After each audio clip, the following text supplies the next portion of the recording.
മിശിഹായിൽ സ്നേഹമുള്ള സഹോദരങ്ങളെ, വിശുദ്ധ യോഹന്നാന്റെ സുവിശേഷം 6-ാം അധ്യായം 25 മുതലുള്ള വാക്യങ്ങളിൽ നാം ഇപ്രകാരം വായിക്കുകയാണ്. ഈശോയെ കടലിൻ്റെ മറുകരയിൽ കണ്ടെത്തിയപ്പോൾ അവർ ചോദിച്ചു, റബ്ബി, അങ്ങ് എപ്പോൾ ഇവിടെ എത്തി? ഈശോ പ്രതിവചിച്ചു, സത്യം സത്യമായി ഞാൻ നിങ്ങളോട് പറയുന്നു, അടയാളങ്ങൾ കണ്ടതുകൊണ്ടല്ല, അപ്പം ഭക്ഷിച്ച് തൃപ്തരായതുകൊണ്ടാണ് നിങ്ങൾ എന്നെ അന്വേഷിക്കുന്നത്. നശ്വരമായ അപ്പത്തിന് വേണ്ടി അധ്വാനിക്കാതെ മനുഷ്യപുത്രൻ തരുന്ന നിത്യജീവൻ്റെ അനശ്വരമായ അപ്പത്തിന് വേണ്ടി അധ്വാനിക്കുവിൻ. സ്നേഹമുള്ളവരെ, തന്നെ തേടുന്ന ആൾക്കൂട്ടത്തെക്കുറിച്ചുള്ള ഈശോയുടെ ഹൃദയത്തിൻ്റെ ഒരു പരിദേവനമാണ് ഈ വാക്കുകളിൽ പ്രതിധ്വനിക്കുന്നത് എന്നാണ് ഞാൻ മനസ്സിലാക്കുന്നത്. ഒരുപാട് പേര് ഈശോ അന്വേഷിക്കുന്നുണ്ട്. അത് ഈശോയുടെ സമകാലിക കാലഘട്ടത്തിലെ ജനക്കൂട്ടം മുതൽ ഈ കാലഘട്ടത്തിൽ ഒരുമിച്ച് കൂടുന്ന ലക്ഷക്കണക്കിന് ജനക്കൂട്ടം വരെ ഒരുപാട് പേര് ഈശോയെ അന്വേഷിക്കുന്നുണ്ട്. ഈശോയെ അന്വേഷിക്കുന്നവരൊക്കെ ഈശോയെയാണോ അന്വേഷിക്കുന്നത് എന്നതാണ് ഇവിടെ ഉന്നയിക്കപ്പെടുന്ന ഗൗരവമുള്ള ചോദ്യം. ഈശോയെ അന്വേഷിക്കുന്നത് ഈശോയിൽ തന്നെ ഒരു ലക്ഷ്യമായതുകൊണ്ടാണോ, അതോ ഈശോയിലൂടെ ഈശോയെ കൊണ്ട് മറ്റ് നിരവധിയായ പ്രായോഗികവും ഭൗതികവുമായ നേട്ടങ്ങൾ നേടിയെടുക്കുവാൻ വേണ്ടിയാണോ ഈശോയെ അന്വേഷിക്കുന്നത് എന്നതാണ് ഇവിടുത്തെ പ്രധാനപ്പെട്ട ചോദ്യവും സംശയവും. ഈശോയോട് പറയുകയാണ്, സത്യം സത്യമായി ഞാൻ നിങ്ങളോട് പറയുന്നു, അടയാളങ്ങൾ കണ്ടതുകൊണ്ടല്ല, പിന്നെയോ കേവലം അപ്പം ഭക്ഷിച്ച് തൃപ്തരായതുകൊണ്ടാണ് നിങ്ങൾ എന്നെ അന്വേഷിക്കുന്നത്. യോഹന്നാന്റെ സുവിശേഷത്തിൽ 4-ാമത്തെ സുവിശേഷത്തിൽ ഈശോ ചെയ്തതായി വിവരിക്കപ്പെടുന്ന അത്ഭുതങ്ങൾ, ആ അത്ഭുതങ്ങൾക്ക് സുവിശേഷകൻ നൽകുന്ന പേര് അത്ഭുതമെന്നല്ല, പിന്നെയോ അടയാളമെന്ന്. എന്ത് അടയാളമാണ്? ഈശോയുടെ ദൈവത്വത്തെ വെളിപ്പെടുത്തുവാൻ വേണ്ടി, ഈശോയുടെ ദൈവികമായ മഹത്വത്തിൻ്റെ വെളിപ്പെടലിന് വേണ്ടി ഈശോ കാണിക്കുന്നതായ അടയാളങ്ങൾ. ഈ അടയാളങ്ങൾ കാണുമ്പോൾ അടയാളങ്ങളല്ല കാണേണ്ടിയിരുന്നത്, പിന്നെയോ അടയാളങ്ങളിൽ മറഞ്ഞിരിക്കുന്ന ഈശോയുടെ ദൈവത്വമായിരുന്നു കണ്ടവരൊക്കെയും കാണേണ്ടിയിരുന്നത്. അടയാളത്തിൻ്റെ പ്രത്യേകതയാണ്. അടയാളം അതിൽ തന്നെ പ്രധാനപ്പെട്ടതല്ല, പിന്നെയോ അടയാളം മറഞ്ഞിരിക്കുന്ന ചില സത്യങ്ങളുടെ സൂചനകളാണ്. അടയാളം ചില ചൂണ്ടുപലകകൾ, അടയാളം ചില വഴികാട്ടികൾ. അതതിൽ തന്നെ ഒരു വഴിയല്ല, അതതിൽ തന്നെ ഒരു അർത്ഥമല്ല, അതതിൽ തന്നെ ഒരു ലക്ഷ്യമല്ല, പിന്നെയോ മറ്റൊരു അർത്ഥത്തിലേക്ക്, മറ്റൊരു ലക്ഷ്യത്തിലേക്ക്, മറ്റൊരു യാഥാർത്ഥ്യത്തിലേക്ക് വിരൽ ചൂണ്ടുന്ന, നയിക്കുന്ന പ്രതീകങ്ങൾ മാത്രമാണ് അടയാളങ്ങൾ എന്ന് പറയുന്നത്. ഈശോ അപ്പം വർദ്ധിപ്പിച്ചതാകട്ടെ, സുഖപ്പെടുത്തിയതാകട്ടെ, വെള്ളം വീഞ്ഞാക്കിയതാകട്ടെ, അവയൊക്കെയും ഈശോയുടെ ദൈവത്വത്തിൻ്റെ മഹത്വം വെളിപ്പെടുത്തുന്ന അടയാളങ്ങളായിരുന്നു. ആ അടയാളങ്ങൾ കണ്ടവരും ആ അടയാളങ്ങൾ സ്വീകരിച്ചവരും ഒക്കെ കാണേണ്ടിയിരുന്നതും സ്വീകരിക്കേണ്ടിയിരുന്നതും അറിയേണ്ടിയിരുന്നതും അനുഭവിക്കേണ്ടിയിരുന്നതും ഈശോയുടെ ദൈവത്വമായിരുന്നു. ആ ദൈവത്വം തിരിച്ചറിയുന്ന ഒരു വ്യക്തി, ഈശോയുടെ ദൈവത്വം മനസ്സിലാക്കുന്ന ഒരു വ്യക്തി ഈശോയെ തൻ്റെ ജീവിതത്തിൻ്റെ ആത്യന്തികമായ ലക്ഷ്യവും നന്മയും ആക്കി മാറ്റണമെന്ന് ഈശോ ആഗ്രഹിച്ചിരുന്നു. എന്നാൽ അത് സംഭവിക്കാതെ കേവലം അടയാളങ്ങളായിരുന്ന ഈശോയുടെ അത്ഭുതങ്ങളിലെ ഭൗതികമായ ആനുകൂല്യങ്ങൾ ആസ്വദിച്ചതിന് ശേഷം ആ ആനുകൂല്യങ്ങൾ ആവർത്തിച്ച് ആസ്വദിക്കുവാനും അവയുടെ സുഖലോലുപതയിൽ അഭിരമിക്കുവാനും ആഗ്രഹിച്ചുകൊണ്ട് ഈശോയിൽ തന്നെ ഈശോയുടെ ദൈവത്വം ഒരു ലക്ഷ്യമായി മാറാതെ ഈശോയിലൂടെ സ്വന്തമാക്കാവുന്ന ഭൗതിക നേട്ടങ്ങൾക്ക് വേണ്ടി ഈശോയെ അന്വേഷിച്ചവരോടാണ് ഈശോ ചോദിക്കുന്നത്, അഥവാ ഈശോ പറയുന്നത്, അടയാളം കണ്ടതുകൊണ്ടല്ല, പിന്നെയോ അപ്പം ഭക്ഷിച്ച് തൃപ്തരായതുകൊണ്ടല്ലേ നിങ്ങൾ എന്നെ അന്വേഷിക്കുന്നത്. സ്നേഹമുള്ളവരെ, സമാനമായ ഒരു ചോദ്യം ഈശോ ധനികനായ യുവാവിനോട് ചോദിക്കുന്നുണ്ട്. നല്ലവനായ ഗുരു, സ്വർഗരാജ്യം അവകാശമാക്കാൻ ഞാൻ എന്തു ചെയ്യണം? വിശുദ്ധ മത്തായിയുടെ സുവിശേഷത്തിൻ്റെ 18-ാമത്തെ അധ്യായത്തിൻ്റെ 19 മുതലുള്ള വാക്യങ്ങളിൽ ചോദിക്കുന്നുണ്ട്, നിത്യജീവൻ പ്രാപിക്കുവാൻ ഞാൻ എന്ത് നന്മയാണ് പ്രവർത്തിക്കേണ്ടത്? ഈശോ അവനോട് മറുചോദ്യമായി ചോദിക്കുന്നുണ്ട്, നീ എന്തുകൊണ്ടാണ് എന്നെ നല്ലവൻ എന്ന് വിളിക്കുന്നത്? ദൈവം ഒരുവൻ മാത്രമാ നല്ലവൻ, നീ എന്തുകൊണ്ടാണ് എന്നെ നല്ലവൻ എന്ന് വിളിക്കുന്നത്? ദൈവമാണ് നന്മ, ദൈവമാണ് ഏതൊരു ജീവിതത്തിൻ്റെയും ശോഭനവും മോഹനവുമായ ലക്ഷ്യമായി മാറേണ്ട നന്മ. ദൈവമാണ് ഏതൊരു ഹൃദയത്തിൻ്റെയും ആനന്ദവും ലഹരിയുമായി മാറേണ്ട നന്മ. ആ ദൈവത്തെ നന്മയായി തിരിച്ചറിഞ്ഞ് ഈശോയെ ആ ദൈവമായി മനസ്സിലാക്കി ആ ഈശോയാകുന്ന നന്മയെ പ്രാപിക്കുവാനുള്ള അഭിവാഞ്ചയോടെയാണോ നീ എന്നെ നല്ലവനായ ഗുരു എന്ന അഭിദാനം കൊണ്ട് അഭിസംബോധന ചെയ്യുന്നത് എന്ന് ഈശോ ആ ധനികനായ യുവാവിനോട് ചോദിക്കുകയും.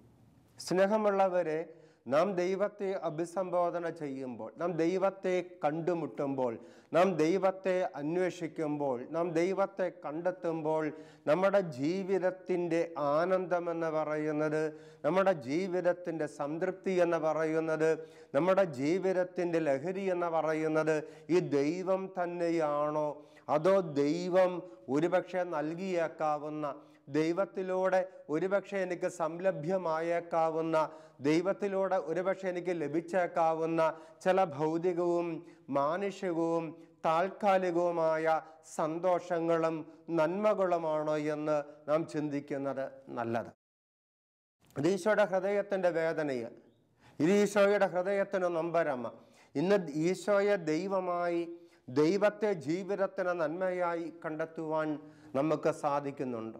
ഈ ലോകത്തിന് നശ്വരമായ, ക്ഷണികമായ, താൽക്കാലികമായ സുഖങ്ങൾക്ക് വേണ്ടിയാണോ, സന്തോഷങ്ങൾക്ക് വേണ്ടിയാണോ നാം നമ്മുടെ ജീവിതത്തിൻ്റെ അധ്വാനങ്ങളും കഷ്ടപ്പാടുകളും പരിശ്രമങ്ങളും സമർപ്പിക്കുന്നത്?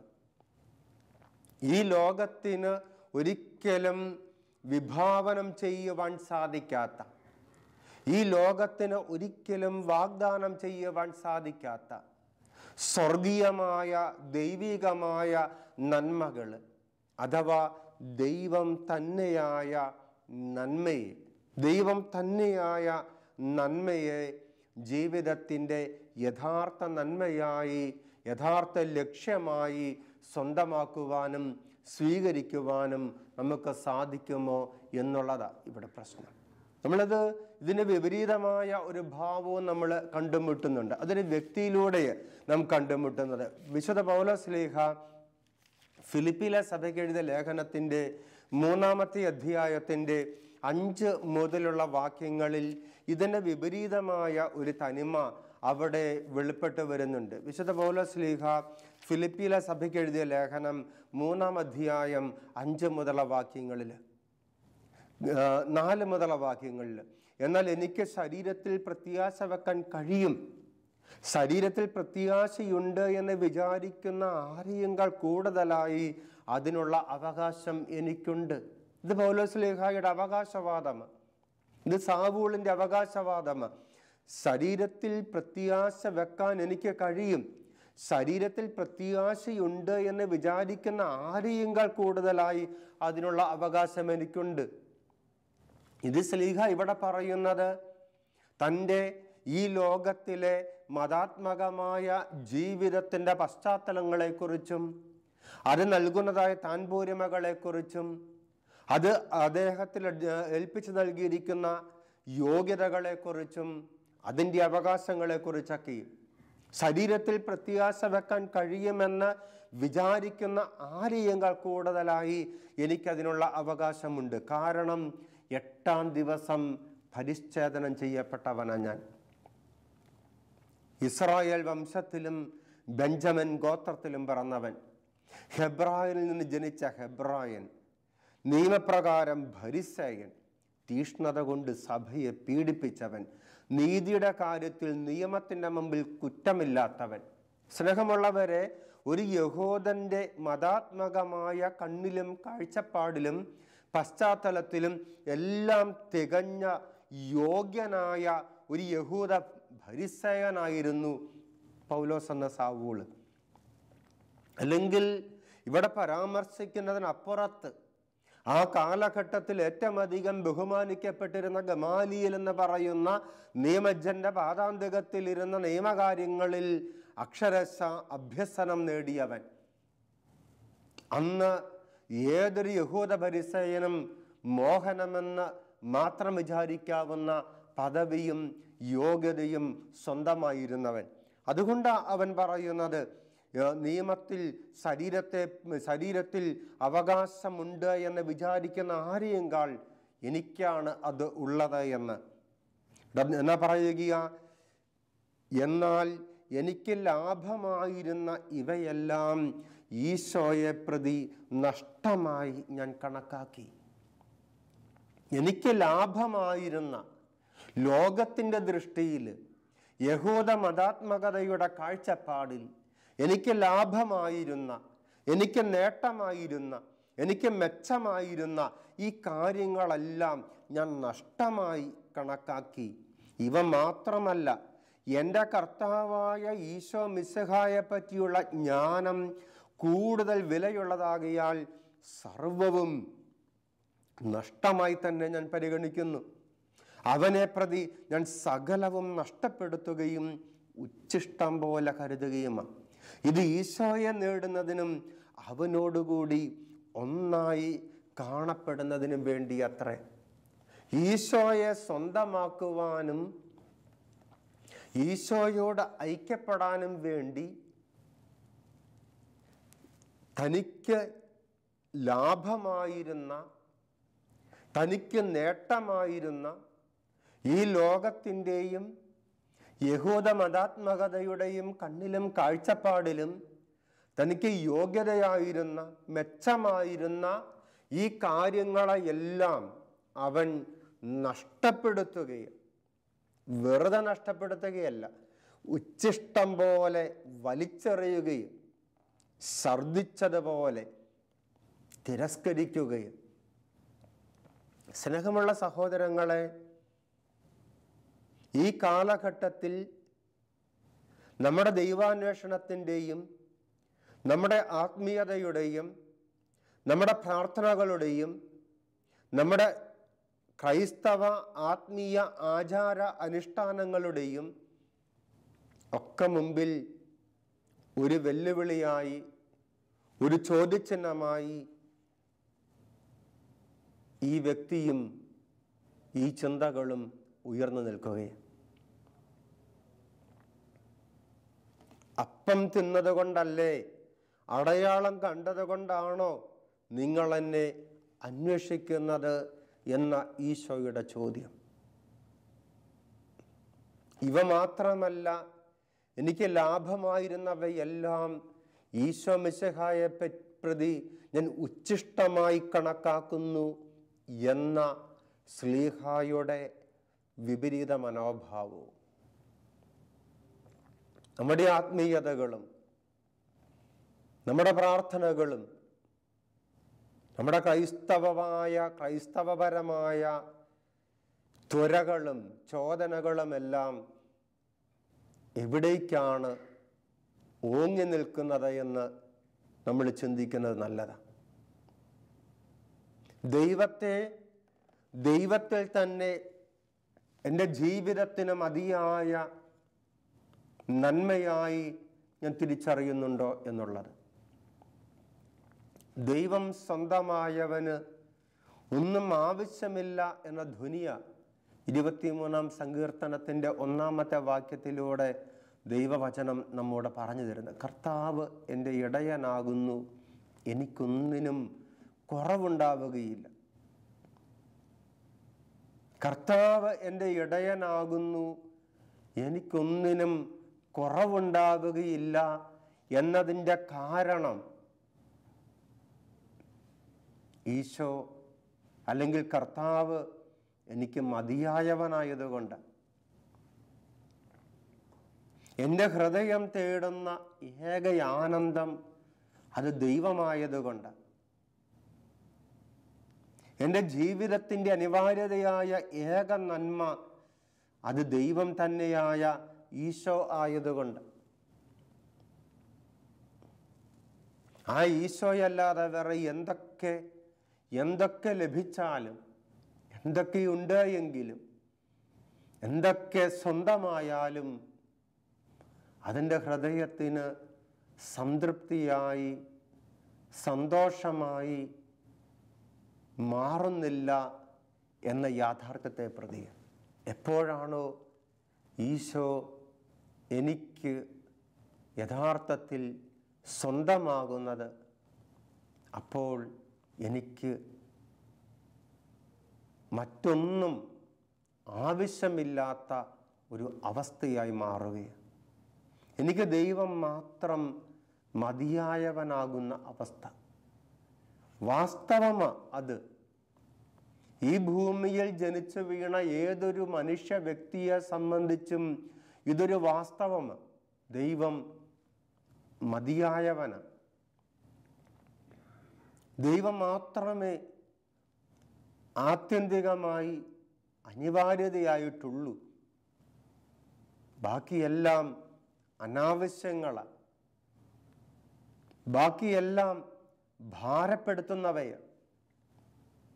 ബാക്കിയെല്ലാം ഈ വഴിയാത്രയിൽ ചുമടായി ചുമലിൽ തൂങ്ങുന്നവയാണ്.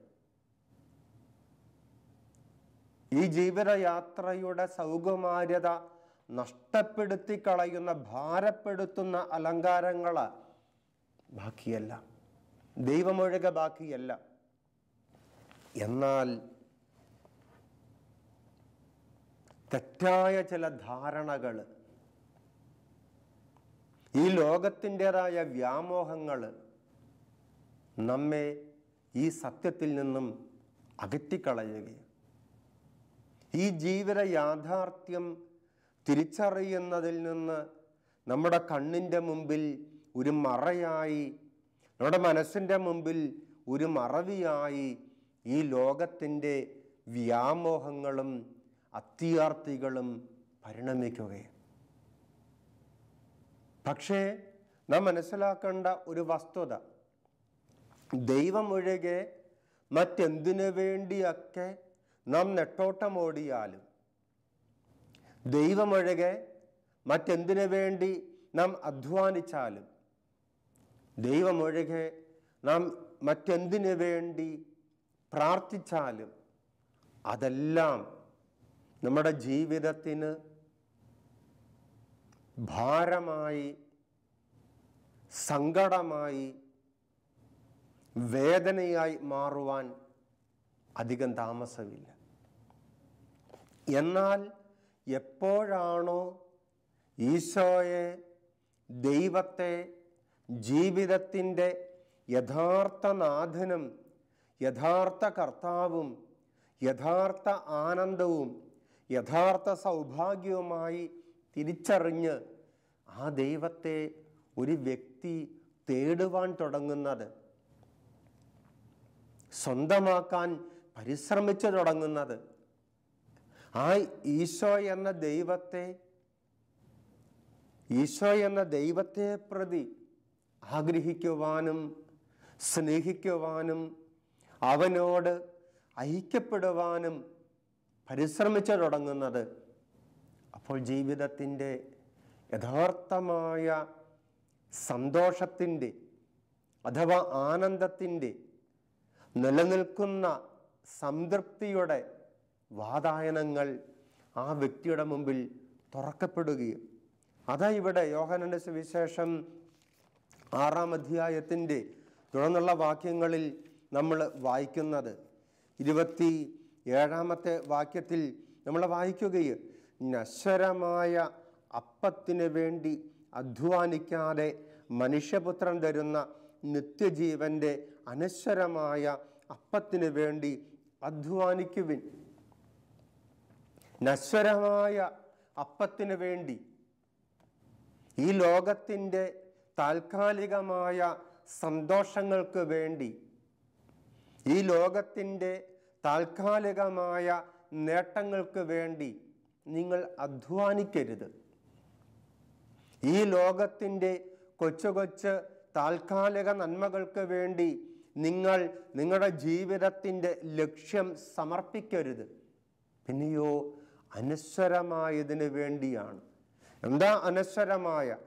നിനക്ക് ലഭിച്ചാൽ ഒരിക്കലും നഷ്ടപ്പെടാത്ത നന്മ, ഒരിക്കലും ആർക്കും അപഹരിക്കാനാവാത്ത ആനന്ദം, അത് ദൈവം തന്നെയായ നന്മയാണ്, അത് ദൈവം തന്നെയായ സന്തോഷമാണ്, ദൈവം തന്നെയായ സൗഭാഗ്യമാണ്.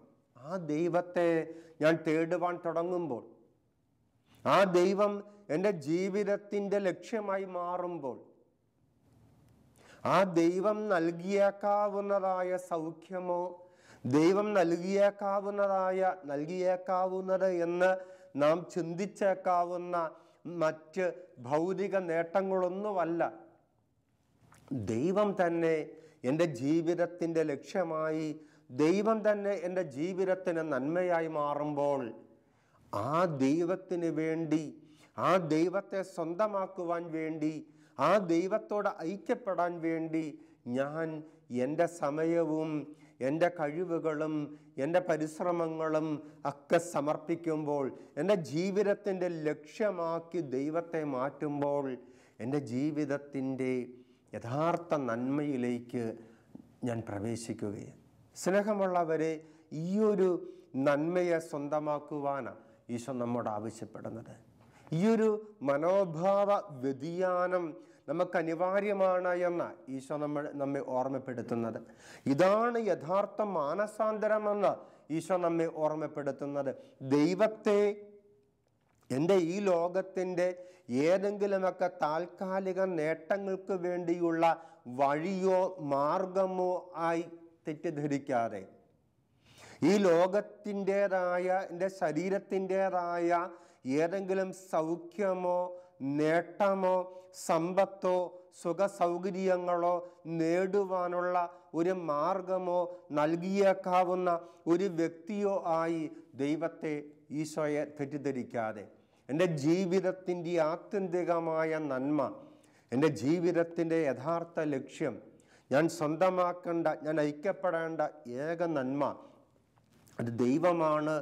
ദൈവം സ്വന്തമാകുമ്പോഴാണ് എൻ്റെ ജീവിതത്തിൻ്റെ സംതൃപ്തി സാധ്യമാകുന്നത് എന്ന തിരിച്ചറിവിലേക്ക് ഓരോ വ്യക്തിയും കടന്നു വരുമ്പോൾ ആ വ്യക്തി ജീവിതത്തിലെ യഥാർത്ഥ മാനസാന്തരം സംഭവിക്കുന്നത് എന്ന് ഈശോ നമുക്ക് പറഞ്ഞു തരികയും, അതുകൊണ്ട് ഈശോയാണ് ദൈവം, ആ ദൈവമാണ് യഥാർത്ഥ നന്മ. ആ ദൈവത്തെ എൻ്റെ ജീവിതത്തിന് നന്മയായി തിരിച്ചറിഞ്ഞ് ആ ദൈവത്തെ തേടുവാനും ദൈവത്തോട് ഐക്യപ്പെടുവാനുമുള്ള കൃപയ്ക്ക് വേണ്ടി നമുക്ക് ഈശോയോട് പ്രാർത്ഥിക്കാം. ദൈവം നമ്മെ അനുഗ്രഹിക്കട്ടെ. ആമേൻ.